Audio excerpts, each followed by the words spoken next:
Paul has just informed the Corinthians of his experience 14 years before of seeing heaven in order to establish himself in their eyes as a true apostle or messenger from Christ over those false apostles, calling his mission into question. For though I would desire to glory, I shall not be a fool. Okay? For I will say the truth, but now I forbear, lest any man should think of me above that which he seeth me to be, or that he heareth of me. I don't want any of you to think I'm something special. And lest I should be exalted above measure, through the abundance of the revelations, there was given to me a thorn in the flesh, the messenger of Satan to buffet me, lest I should be exalted above measure. This was to keep him humbled. And there has been so much written on what this thorn in the flesh was. This thorn, or temptation, was in his flesh, or in his body, and that it was such as rendered him, in his preaching, obnoxious to great contempt, and made him despicable in the eyes of others. It is highly probable that this infirmity in the flesh happened to him after these visions and revelations of which he here speaks.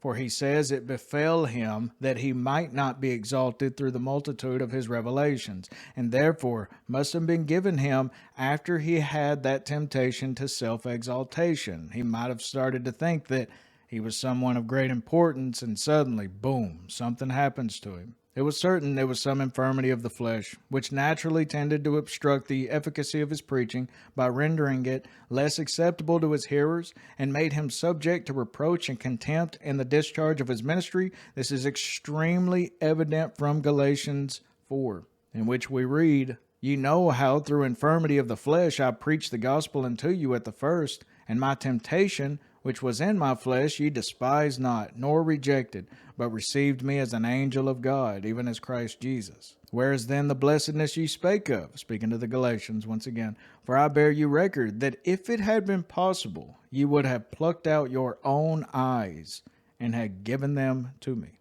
We do know that he wrote a large letter to the Galatians, and that was because he had to write big, long letters because he could barely see. He usually used a scholar, someone in whom would write for him. We know that. But I'm going to be just honest. I pondered and pondered on this. I think it was a stroke. I think that the man had a stroke.